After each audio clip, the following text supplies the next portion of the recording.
তওবা হচ্ছে একজন মুমিনের জীবনের একটি অত্যাবশ্যকীয় অংশ। যে মুমিন হবে তার অন্যায় হতে পারে, বাট অন্যায় হয়ে সে স্থির থাকবে না। গুনাহ হওয়ার সাথে সাথেই সে তওবা করবে। এক সত্তার কাছে আওয়াজ দিয়ে বলেন তো তিনি কে? সো তওবা, it is most important step for a person who intends to walk in the path of religion. যে ব্যক্তি আল্লাহর পথে চলতে চায়, আল্লাহর দ্বীনের পথে চলতে চায়, তার জন্য তওবা হচ্ছে প্রথম ধাপ। আপনি পুরোটা জীবন অন্যায় করেছেন, জুলুম করেছেন, সুদ খেয়েছেন, ঘুষ খেয়েছেন, জিনা করেছেন, দুর্নীতি করেছেন।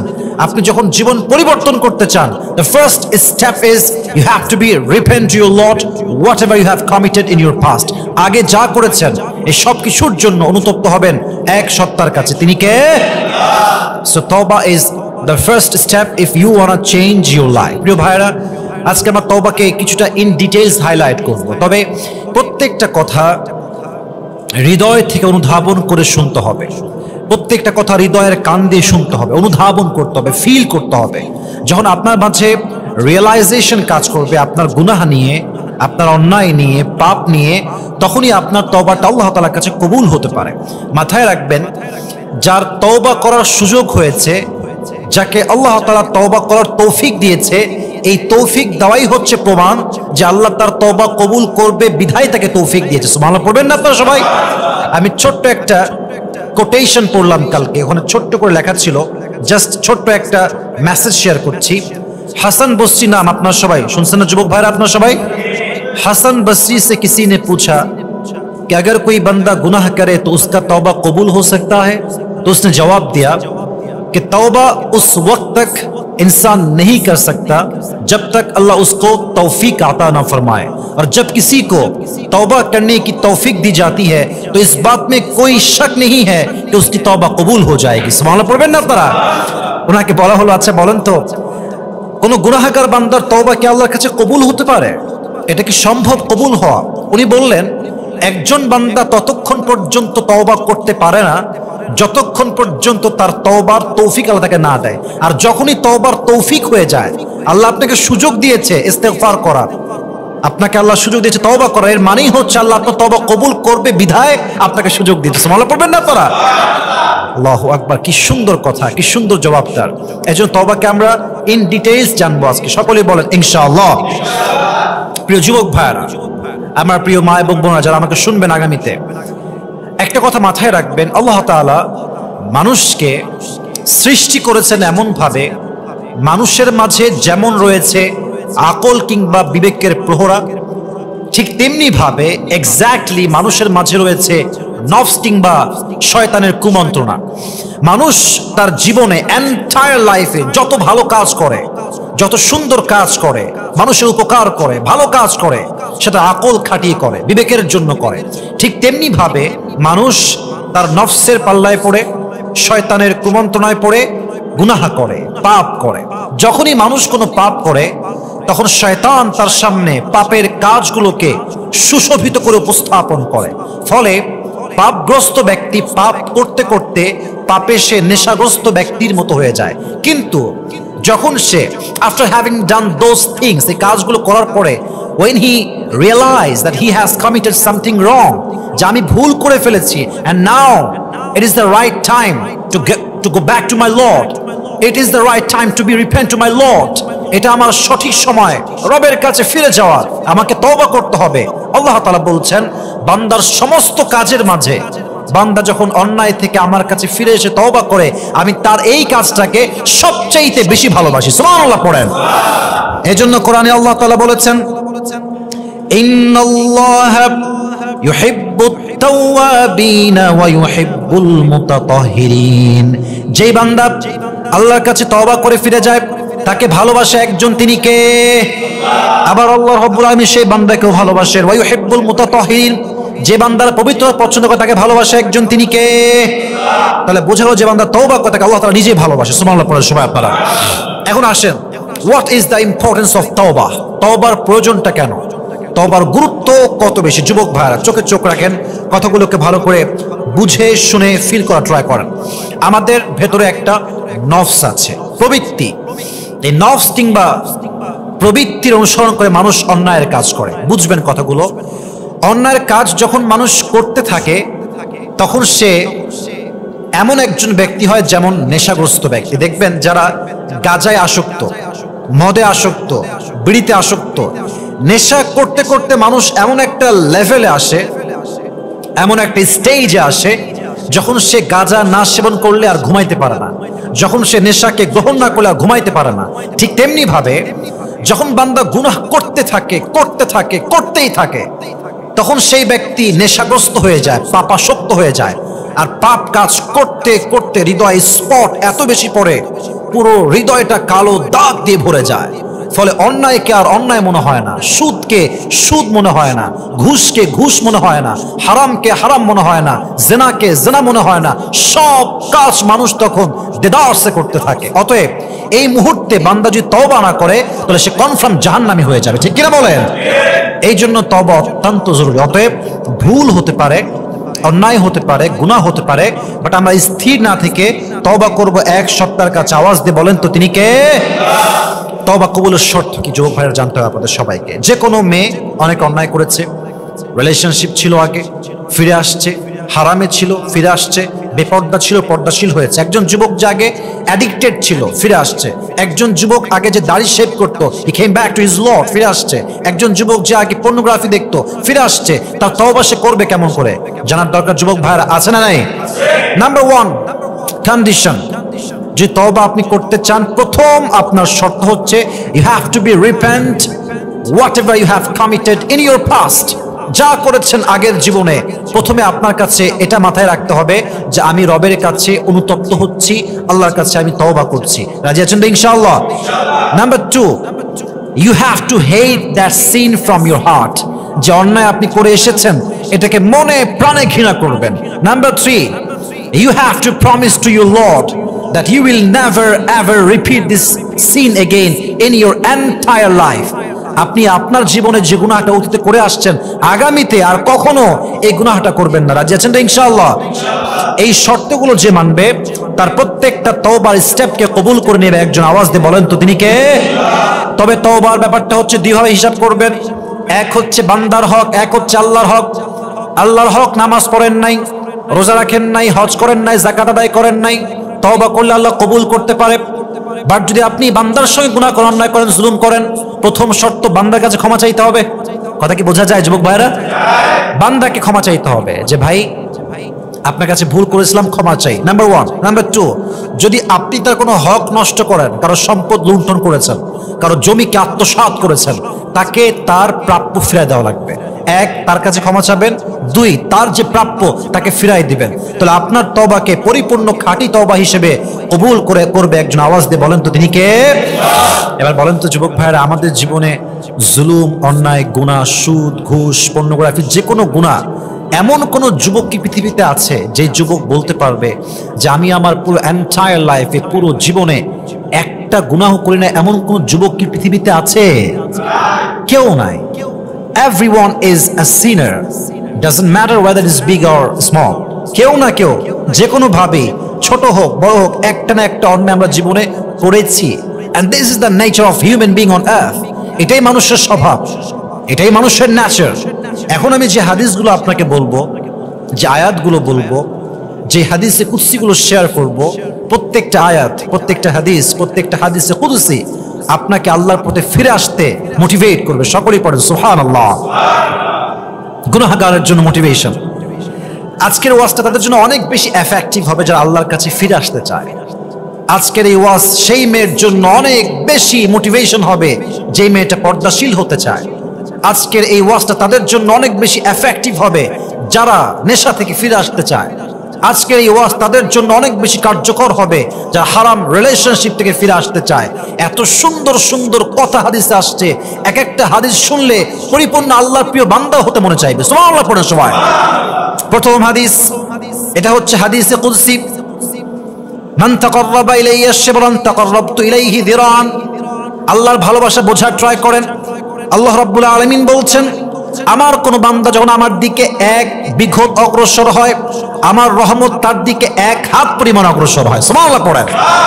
তুমি 1 বিঘত আগাবা, আমার রহমত তোমার দিকে 1 হাত আগাবে।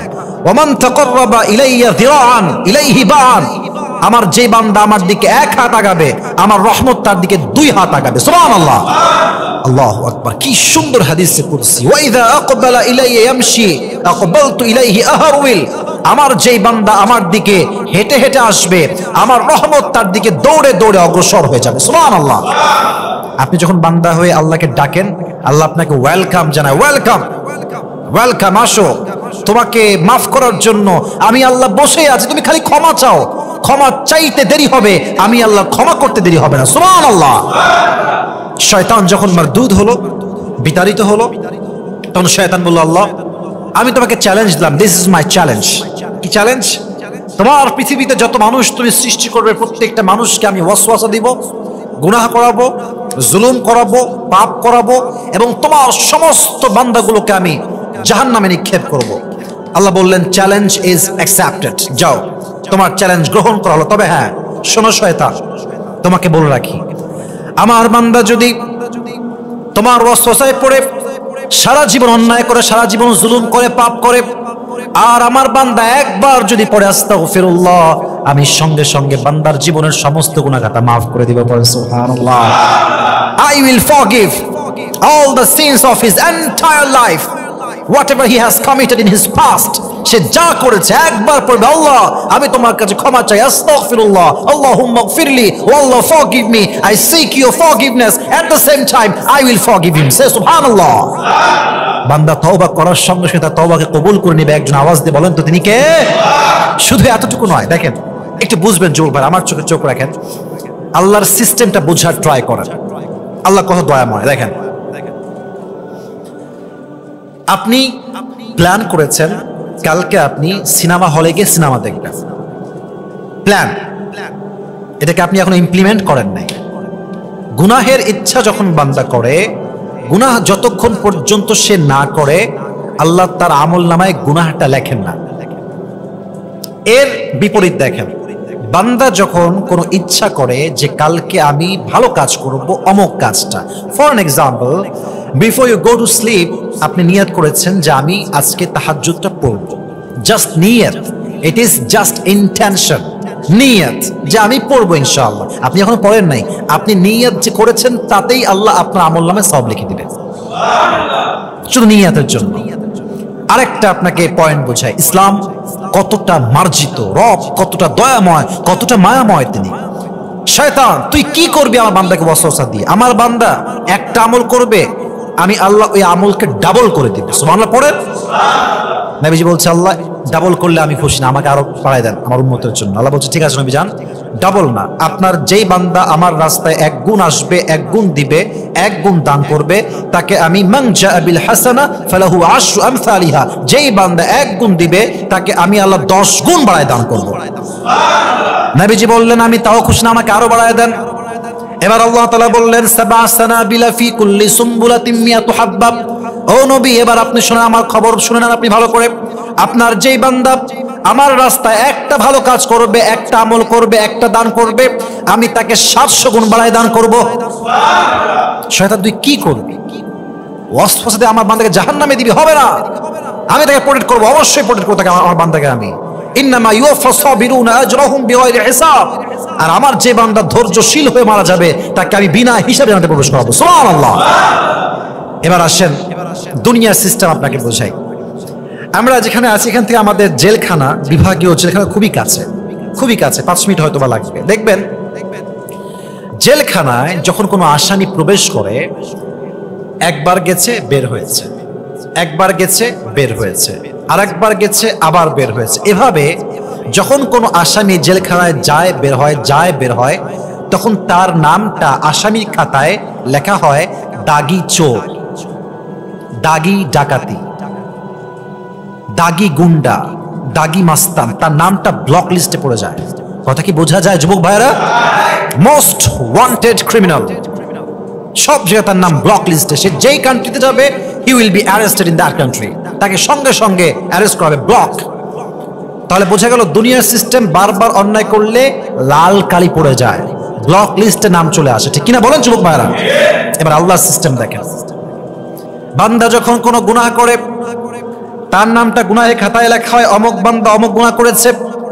আবার বান্দা যখন তওবা করে রবের কাছে ফিরে যায়, আল্লাহ শুধুমাত্র বান্দার গুনাহকে মাফ করেন তা কিন্তু নয়, বরং গুনাহের খাতা থেকে বান্দার নামটা আল্লাহ সঙ্গে সঙ্গেই মুছে দেয়। সুবহানাল্লাহ। শুধু মাফ করেন না, বরং তার গুনাহের খাতা থেকে নামটাই কেটে যায়। সে এমন হয়ে যায় আত্তাইবু মিনায যামবি কামান লা যামবালা, সে সেই বান্দা হয়ে যায় যে বান্দা জীবনে কোনো গুনাহ করে মাসুম নিষ্পাপ বান্দা হয়ে যায়। সুবহানাল্লাহ। কি দয়া কি মায়া তার আমাদের রবের আমাদের জন্য। আল্লাহু আকবার। এবার আসেন আরেকটা হাদিস শোনাই। এখন তো আমরা চালাই বাইক, আমরা চালাই কার, আমরা চড়ি বাসে, ট্রাকে। নবীজির জামানায় কিন্তু বাস, ট্রাক, বাইক কিছুই ছিল না, তখন ছিল উট। যুবক ভাইরা, তখন ছিল কি? উট।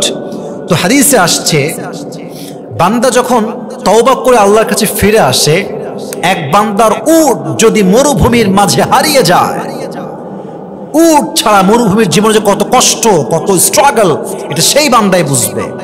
যে বান্দার উট হারিয়ে যায় এবং লম্বা সময় পরে সে বান্দা উটটাকে আবার ফিরে পায়, ওই বান্দা যতটুকু খুশি হয়। যখন কোনো বান্দা তওবা করে রবের কাছে ফিরে আসে, ওই উটওয়ালা বান্দার চাইতে আল্লাহ তাআলা আরো বেশি খুশি হয়। সুবহানাল্লাহ পড়া। তাহলে বোঝা গেল তওবা করার দরকার প্রত্যেকটা মুহূর্তে। আমার প্রিয় যুবক ভাইরা বলেন তো সবাই, আছে না নাই? জরুরি এটা। এটা হাদিস মনে পড়ে গেল, হাদিসে আসছে আল্লাহর কাছে 2 ফোঁটা পানি সবচেয়ে বেশি প্রিয়। বলেন তো সবাই, যুবক ভাইরা হাত তুলে কয়টা? আসতে বলছেন সবাই, হাত তুলে বলেন কয়টা? 2টা। এক, জিহাদের ময়দানে বান্দার গায়ের রক্তের ফোঁটা। 2 ফোঁটা পানি বললে ভুল হবে, 2 ফোঁটা প্রিয়। এক হচ্ছে জিহাদের ময়দানে রক্তের ফোঁটা, মুজাহিদের গা থেকে যা ঝরে। 2 হচ্ছে অনুতপ্ত বান্দা যখন গুনাহের ভয়ে, অন্যায়ের ভয়ে, জুলুম করেছে অতীতে, এই ভয়ে যখন চোখের পানি 1 ফোঁটা তার নাকের ডগায় আসে, নাকের ডগায় আসার আগেই আল্লাহ তার জীবনের সব গুনাহ মাফ করে দেয়। আরেক হাদিসে আসছে নবী করিম সাল্লাল্লাহু আলাইহি ওয়াসাল্লাম বলেছেন, দেখো আল্লাহ কতটা রহমান। কোরআনে যেখানেই আল্লাহ জব্বার নাম এনেছেন, অর্থাৎ তার ক্ষোভ, রাগ, গজব, আযাব এনেছেন, সঙ্গে সঙ্গে তার দয়া এনেছেন। যেখানেই গজব সেখানেই রহম, যেখানেই গজব সেখানেই রহম। কেন? আমার বান্দা যেন হতাশ না হয়ে যায়। আমি যেমন পরাক্রমশালী, শক্তিশালী, আমি তেমন ক্ষমাশীল রব বটে। সুবহানাল্লাহ পড়বেন না তারা? আল্লাহু আকবার। কি সুন্দর হাদিসগুলো শুনলেই তো রবের কাছে ফিরে আসতে মনে চায়। আর একটা হাদিস শোনাই। আল্লাহর হাবিব বলেছেন, আল্লাহ তাআলা যখন কোনো কওমকে আযাব দেওয়ার ইচ্ছা করেন, সিদ্ধান্ত করেন না আযাব দিবেন, কল্পনা করেছেন, সিদ্ধান্ত হয় নাই ফাইনাল। আযাব দেওয়ার পূর্বে আল্লাহ আবার সে কওমের দিকে তাকায় যে আমার কোনো বান্দা ঠিকঠাক আছে কিনা। যদি আল্লাহ দেখেন একজন বান্দা, একজন বান্দি, যে কোনো একজন তওবা করছে, ইস্তেগফার করছে, আবার কোন বান্দা সেজদায় আছে, কোন একজন বান্দা জিকির করছে আল্লাহর জন্য, একজন বান্দার জন্য আল্লাহ রাব্বুল আলামিন সঙ্গে সঙ্গে গজবের সিদ্ধান্তকে পাল্টে নেন। কোন সুবহানাল্লাহ। একজন বান্দা জিকির করার সঙ্গে সঙ্গে আল্লাহ তাআলা গজবের সিদ্ধান্ত পাল্টে ফেলেন। তাহলে আল্লাহর রহমত যুবক ভাইরা কম না বেশি? কত বেশি? এবার বলছেন আল্লাহ তাআলা তার পুরো রহমতকে, এদিকে তাকান, 100 ভাগ করেছেন। বলেন সবাই, কয় ভাগ? 100 ভাগ। আরো জোরে, কয় ভাগ? 100 ভাগ। এই 100 ভাগের মাঝে এক ভাগ দিয়েছে হাইওয়ানকে, প্রাণীদেরকে। একজন মা তার সন্তানকে ভালোবাসে, সন্তান তার মাকে ভালোবাসে, হুজুর তার ছাত্রকে ভালোবাসে, ছাত্র তার হুজুরকে ভালোবাসে, একজন স্বামী তার স্ত্রীকে ভালোবাসে, স্ত্রী তার স্বামীকে ভালোবাসে, এক ভাই তার বোনকে ভালোবাসে, এক বোন তার ভাইকে ভালোবাসে। এই পৃথিবীর সমস্ত ভালোবাসা, এটা হচ্ছে আল্লাহর রহমতের 100 ভাগের 1 ভাগ। এই 1 ভাগ ভালোবাসার জন্য মানুষ যদি মানুষের জন্য জীবন দেয়, সুইসাইড করে, গলায় ফাঁস দেয়, গুলি খায়, বিষ খায়, 1 রহমত, 1 ভাগের ভালোবাসার জোর যদি এত বেশি হয়, তো সেই জমিনের মালিক, আসমানের মালিক, আরশের মালিক, পুরো পৃথিবীর সমস্ত সৃষ্টিজীব যার হাতে গড়া, সে রবের কাছে আছে 99 ভাগ ভালোবাসা। 1 ভাগ ভালোবাসার জোর যদি এত বেশি হয় যে মানুষের জীবন দিয়ে দেয়, তো যেই রবের কাছে 99% লাভ, ভালোবাসা, দয়া, মায়া এখনো জমা আছে, তার রহমত, ভালোবাসা কম না বেশি যুবক ভাইরা? অনেক বেশি। এজন্য বান্দা যখন তওবা করে, বান্দা তওবার সঙ্গে সঙ্গে তার তওবাকে কবুল করে নেয়। একজন আওয়াজ দিয়ে বলেন তো তিনি কে? হাদিসে আসছে নবীজি বলেছেন, আল্লাহ রাব্বুল আলামিন সকালবেলা রহমতের হাতকে সম্প্রসারিত করেন, ভালো করে বুঝবেন। সকালবেলা আল্লাহ রাব্বুল আলামিন তার রহমতের হাতকে বিস্তার করেন যাতে করে রাতের গুনাহগাররা ফিরে আসে। আবার আল্লাহ রাব্বুল আলামিন রাতের বেলা রহমতের হাতকে সম্প্রসারণ করেন, যা দিনের বেলা গুনাহ করেছে তা যেন আমার কাছে ফিরে আসে। বান্দা যখন দিনের বেলা তওবা করে, বান্দা যখন রাতের বেলা তওবা করে, প্রত্যেকটা মুহূর্তে তার তওবাকে কবুল করে না। একজন আওয়াজ দিয়ে বলেন তিনি কে? Until the day of judgment, সূর্য যতক্ষণ পর্যন্ত পশ্চিম দিগন্তে উদিত না হচ্ছে, কিয়ামত পর্যন্ত প্রত্যেকটা মুহূর্তে আল্লাহ তাআলা তার রহমতের হাতকে পুরো দুনিয়াব্যাপী বিস্তার করে রাখবেন। সুবহানাল্লাহ। শেষ আয়াত, এই আয়াতটা বলে আমি তাওবার 8 স্টেপে যাব। আয়াতটা সবচেয়ে মোটিভেশনাল আয়াত। কোরআনে আল্লাহ তাআলা বলেছেন, কুল ইয়া ইবাদিয়াল্লাযীনা আসরাফু আলা আনফুসিহিম লা তাকনাতু মির রাহমাতিল্লাহ, হে আমার বান্দারা যারা জুলুম করেছে নফসের উপরে, লা তাকনাতু Mir রাহমাতিল্লাহ, never lose hope from the mercy of your Lord, never be upset and never be frustrated, হতাশ হয়ে যেও না। এখানে একটা কথা বোঝা ট্রাই করেন যুবক ভাইরা, ইয়া ইবাদি, আল্লাহ বলেন না ইয়া আইয়ুহাল্লাযীনা আমানু, আল্লাহ বলেন না ইয়া আইয়ুহান নাস উত্তাকু, আল্লাহ বলেন না ইয়া আইয়ুহান নাস, না, ইয়া আইয়ুহা কুল ইয়া ইবাদিয়াল্লাযীনা আমানু, হে আমার বান্দারা। এখানে মুসলিম হতে পারে, নন মুসলিম হতে পারে, একজন খ্রিস্টান হতে পারে, ইহুদি হতে পারে, একজন মুশরিক হতে পারে, মুরতাদ হতে পারে, একজন নাস্তিক হতে পারে। ইয়া ইবাদি, আমার বান্দা, যেই হোক, যত গুনাহ করেছো হতাশ হয়ে যেও না। একবার অনুতপ্ত হও, একবার আস্তাগফিরুল্লাহ বলে একবার আমার কাছে ফিরে আসো। তুমি আসার সঙ্গে সঙ্গে আমি আল্লাহ তাআলা তোমাকে পরিপূর্ণ খাঁটি বান্দা হিসেবে কবুল করব। সুবহানাল্লাহ। হাদিসে কুদসিতে আসছে, এই যে জমিনে আমরা বসে আছি, জমিনটা, এই যে জমিনটা প্রত্যেক দিন আল্লাহকে বলে, আল্লাহ আমাকে তুমি পারমিশন দাও, একটা অনুমতি তোমার চাই। তুমি অনুমতি দেওয়ার সঙ্গে সঙ্গে তোমার জেনাকার, ঘুষখোর, সুদখোর, দুর্নীতিবাজ সবাইকে এক ধসানিতে সবাইকে মাটির নিচে মিশিয়ে মেছাকার করবে। এই আসমান সবসময় আল্লাহর কাছে পারমিশন চায়, আল্লাহ একটা পারমিশন দাও, পুরো আসমান ফেটে পড়বে, পুরো দুনিয়াটা ধ্বংস হয়ে যাবে। পাহাড়গুলো পারমিশন চায়, আল্লাহ একবার পারমিশন দাও, দুই পাশের পাহাড়ের চাপ দিয়ে প্রত্যেকটা মাখলুককে ধ্বংস করে দেব। প্রত্যেক দিন সমুদ্রের গভীর পানি পারমিশন চায়, আল্লাহ আমাকে একটাবার অনুমতি দাও, সমুদ্রের দুই পাশের পানিতে তোমার সমস্ত গুনাহগারকে ডুবাই মেরে ফেলবো। সবসময় পারমিশন চায়। কিন্তু যে রবের আমরা নাফরমান, যে রবকে আমরা ভুলে গেছি, তিনি কি বলছে একটু ভালো করে বুঝবেন। তিনি বলছেন, খবরদার, খবরদার, একটা কথাও তোমরা বলবা না, এটা আমার বান্দা। দেখেন, আমি আমার মা কথা বলছি, হঠাৎ করে একজন থার্ড পারসন আসলো, কি হয়েছে আপনাদের? আমার কি বলবে, এই যাও যাও যাও, এটা আমার কথা, আমার ছেলে কথা, তোমাকে আমি কেন বলবো, বের হয়ে যাও, আমাদের মাঝে নাক গলাও না, আমাদের মাঝে এন্টারফেয়ার করো না। আল্লাহ বলছে, এই ফেরেশতা, এই জমিন, এই আসমান, এই সমুদ্র, চুপ, এটা আমার কথা, আমার বান্দার কথা। ইন কানা আবদুকুম ফাশানুকুম বিহি ওয়া ইন কানা আবদি ফামিন্নি ওয়া ইলাইয়া আবদি, এটা আমার কথা, আমার বান্দার কথা, এটা আমাদের পার্সোনাল ম্যাটার। খবরদার নাক গলাও। যদি তোমার বান্দা হয়, যে তোমার ইনসান হয়, তোমার মাখলুক হয়, যাও। इन कान अब्दुकुम फशअनुकुम बि, फिर तुम जो चाहे कर लो। व इन कान अब्दी फमिन्नी व इलैया अब्दी, अगर ये मेरा बंदा है तो मुझे ये समझने दो, আমাকে যা করা করতে দাও, নাক গলাতে এসো না। এবার ফেরেশতা বলছে, আল্লাহ তুমি কি দেখো না তোমার বান্দাগুলো মদ খায়, পর্নোগ্রাফি দেখে, হারাম কাজ করে, জেনা করে, সুদ খায়, ঘুষ খায়, দেশের টাকা, দশের টাকা বিদেশের মাটিতে পাচার করে দেয়, তুমি কি দেখো না? আল্লাহ তুমি কি সব দেখতে পাও না?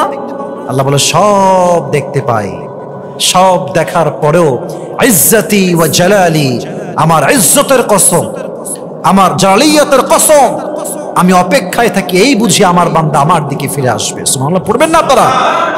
ওয়া ইজ্জতি ওয়া জালালি ইন আতানি নাহারান ক্বাবিলতু ওয়া ইন আতানি লাইলান ক্বাবিলতু, আমার ইজ্জতের কসম, আমার জালালিয়াতের কসম, আমার বান্দা যদি দিনের বেলা তওবা করে আমি তার তওবা কবুল করব। আমার বান্দা যদি আমার কাছে রাতের বেলা তওবা করে আমি আল্লাহ রাব্বুল আলামিন তার রাতের তওবা কবুল করে নিব। কোন সুবহানাল্লাহ। তওবা করার সঙ্গে সঙ্গে আমি তার তওবা কবুল করে নিব। যুবক ভাইরা, যা হয়ে গেছে হয়ে গেছে। আমাদের জীবনে আজ থেকে আমরা নিয়ত করলাম সমস্ত অন্যায় থেকে আমরা তোমার কাছে মাফ চাই এবং আমরা ওয়াদা করছি আল্লাহর কাছে যে আমরা আমাদের জীবনের পাপগুলো আর জীবনেও করবো না। সকলেই মন খুলে বলেন ইনশাআল্লাহ। এবার কিছু আমি আপনাদেরকে স্টোরি বলতে চাই যে ঘটনাগুলো আপনাদেরকে তওবা করতে মোটিভেট করবে, তওবার জন্য উদ্বুদ্ধ করবে। সকলে একটা কাশি দেন, তাকবীর দেন, লিল্লাহি তাকবীর। আরেকবার তাকবীর দেন, লিল্লাহি তাকবীর। দেখেন বান্দা তার তওবা করার সঙ্গে সঙ্গে আল্লাহ তার তওবা কবুল করে কেমনে কিছু মোটিভেশনাল স্টোরি বলছে। প্রথম স্টোরি, মনোযোগ দিয়ে শুনবেন। ঘটনা ওমর ফারুকের জামানায় একজন যুবক যে গান গেত, কিন্তু গান গেতে গেতে একটা সময় সে বৃদ্ধ হয়ে যায়। গান গাওয়া ইসলামে বাজনা সহ এটাকে হালাল না হারাম? যুবক ভাইরা বলেন সবাই, হালাল না হারাম? যখন সে বৃদ্ধ হয়ে যায় তখন তার কণ্ঠ আস্তে আস্তে ড্যামেজ হয়ে যায়। আগের মতো কণ্ঠ আর নাই।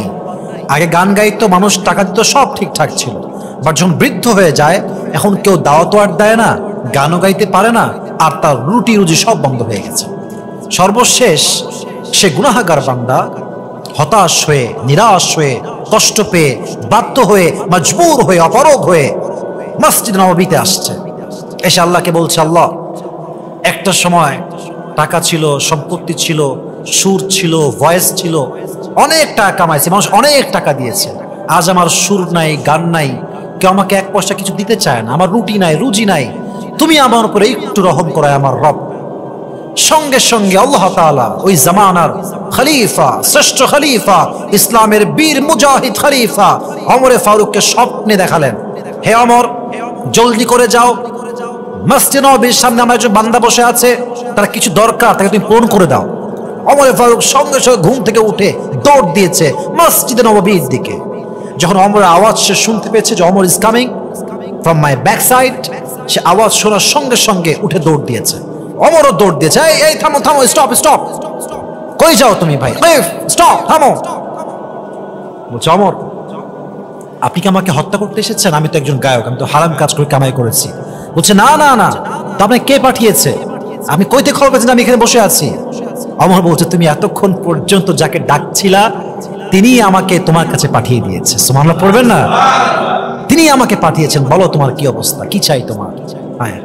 সঙ্গে সঙ্গে সেই গায়ক জমিন লুটিয়ে পড়েছে আর দুহাত তুলে আল্লাহকে বলছে, আল্লাহ সারা জীবন তোমার নাফরমানি করলাম, সারা জীবন তোমার বেঈমানি করলাম, সারা জীবন তোমার প্লেটে খেয়ে তোমার প্লেটটা ফুটা করলাম, তোমার লবণ খেয়ে তোমার গুনগান গাই নাই, আর জীবনে একবার তোমাকে ডাকলাম, তাও অন্য কোনো কারণ নয়, তোমাকে ভালোবাসি তা নয়, নিজের পেটের স্বার্থে তোমাকে ডেকেছি, নিজের স্বার্থে তোমাকে স্মরণ করেছি, তুমি আমাকে তাও ফিরাই দাও নাই। আর আল্লাহ যদি আমার তওবা কবুল হয়ে যায় তুমি আমাকে নিয়ে যাও, আমি আর থাকতেই চাই না। সেই বান্দা সেই জায়গায় কালেমা পড়তে পড়তে শহীদী মৃত্যুবরণ করে। সুবহানাল্লাহ পড়বেন না আপনারা? কালেমা মৃত্যুবরণ করা কিন্তু বড় একটা হার্ড। কালেমা পড়ে মৃত্যুবরণ করা সবার হয় না, যাকে আল্লাহ কবুল করে তাকে আল্লাহ সেই সৌভাগ্য দান করে। ঠিক কিনা বলো যুবক ভাইরা?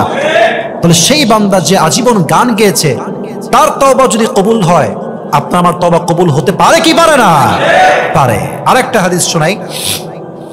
আচ্ছা, আমি একটা ঘটনা আগে বলতে চাই। এটার আগে আপনার সবাই আমার তারিক জামিলের নাম শুনেছেন? তারিক জামিল, আমি প্রায় তার নাম বলি। উনি সেই দিন একটা ঘটনা বলছিলেন যে, আমি এটা প্রায় আমার লেকচারেও বলেছি, যে একজন যুবক ছিল মুসা আলাইহিস সালাতু ওয়াস সালামের জামানায়, যাকে সেই যুগের সমস্ত মানুষ ঐক্যবদ্ধ হয়ে বের করে দিয়েছে সে সবচেয়ে টাউট, বাটপার, চোর, জালেম, শয়তান, ডাকাত, সব অন্যায় সে করে।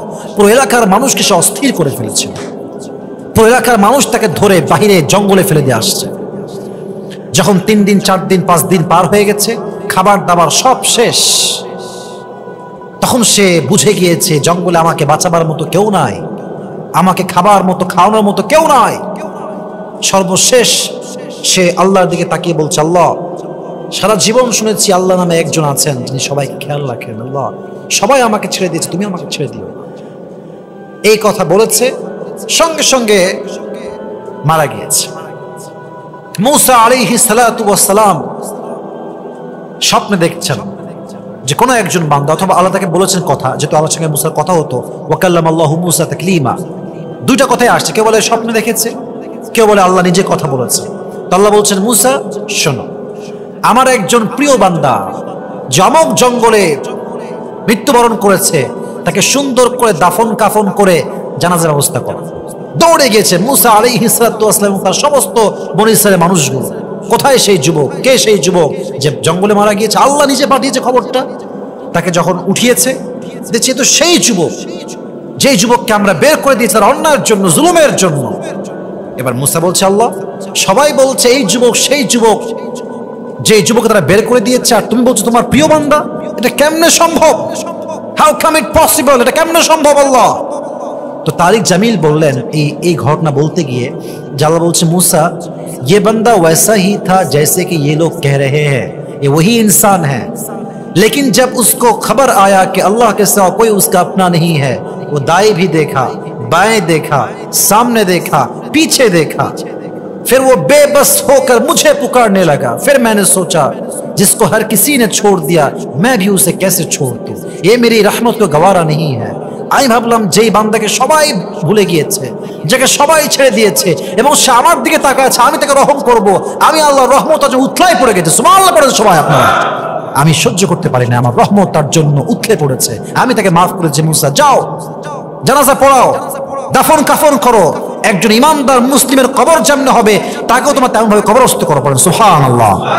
তাহলে এই যুবক, যে যুবক সারাটা জীবন অন্যায় করেছে, জুলুম করেছে, তার গুনাহ যদি আল্লাহ মাফ করতে পারে, আপনার আমার গুনাহ আল্লাহ মাফ করতে পারে কি পারে না? সর্বশেষ একটা ঘটনা, অনেক ঘটনা বলার মতো আছে, বাট আজকে সব বলবো না, আরেকটা বলছি। মুসা আলাইহিস সালাতু ওয়াস সালামের জামানায় একবার কাহাত আসলো, এটাকে বলি আমরা খরা, বৃষ্টি হয় না, একদম রোদ আর রোদ, ফসল হয় না, অবস্থা খুবই খারাপ, ক্ষেত খামারের অবস্থা খুব খারাপ, জমিনগুলো একদম শক্ত হয়ে গেছে। এবার মুসা আলাইহিস সালাতু ওয়াস সালাম সালাতুল ইস্তিসকা পড়ার জন্য সবাইকে ডাকলেন, দোয়া করছে আল্লাহ বৃষ্টি দাও, বৃষ্টি দাও, বৃষ্টি দাও। আল্লাহ বললেন মুসা, তোমার এই মাজলিসে এমন একজন যুবক আছে যে 40 বছর আমাকে ডাকে নাই। নাউজুবিল্লাহ পড়বেন না আপনারা সবাই? 40 বছর আমাকে ডাকে নাই, একটা মুহূর্তে আমাকে স্মরণ করে নাই। যতক্ষণ পর্যন্ত সেই বান্দা এখান থেকে বের না হবে আমি তোমাদের কারো দোয়াকে কবুল করব না। এবার মুসা আলাইহিস সালাম দাঁড়িয়ে গেলেন, ডাক দিয়ে বললেন শোনো আমার যুবক ভাইরা, হে আমার বনী ইসরাইল ভাইরা, একজন যুবক, যে যুবক 40 বছর তার রবকে এক মুহূর্তের জন্য স্মরণ করে সে বের হয়ে যাও। তোমার মতো গুনাহগারের জন্য আমার রব আমার দোয়া কবুল করছে, বের হয়ে যাও, গেট আউট ফ্রম হিয়ার, বের হয়ে যাও। যেই বান্দা 40 বছর ডাকে নাই সে তো বুঝে গিয়েছে আমার কথাই বলা হচ্ছে। সে মনে মনে বলছে আল্লাহ 40 বছর তোমাকে ডাকি নাই, বড় অন্যায় করে ফেলছি, আল্লাহ তুমি আমারে মাফ করে দাও। যখনই ক্ষমা চাইছে সঙ্গে সঙ্গে মুষলধারে বৃষ্টি শুরু হয়ে গেছে। এবার মুসা বলছে আল্লাহ তুমি বললা ওই বান্দা না উঠলে তুমি বৃষ্টি দিবা না, তুমি হঠাৎ বৃষ্টি দিলা কেন? আল্লাহ বলছে মুসা আমার বান্দা তো আমার কাছে আবার ফিরে আসছে। সুবহানাল্লাহ পড়বেন না তো সবাই? মুসা বলছে আল্লাহ সেই বান্দাকে আমাকে নাম বলো, সে কোথায় আছে আমাকে দেখায় দাও। আল্লাহ বলছে মুসা যখন সে আমার নাফরমান ছিল তখন তার নামটা আমি প্রকাশ করি নাই, আর এখন যখন সে আমার প্রিয় হয়ে গিয়েছে তার অন্যায় আমি রহমান কেমনে মানুষের সামনে প্রকাশ করবো? সুবহানাল্লাহ পড়বেন না আপনারা? কত দয়া, কত মায়া, কত ভালোবাসা। আল্লাহু আকবার, আল্লাহু আকবার।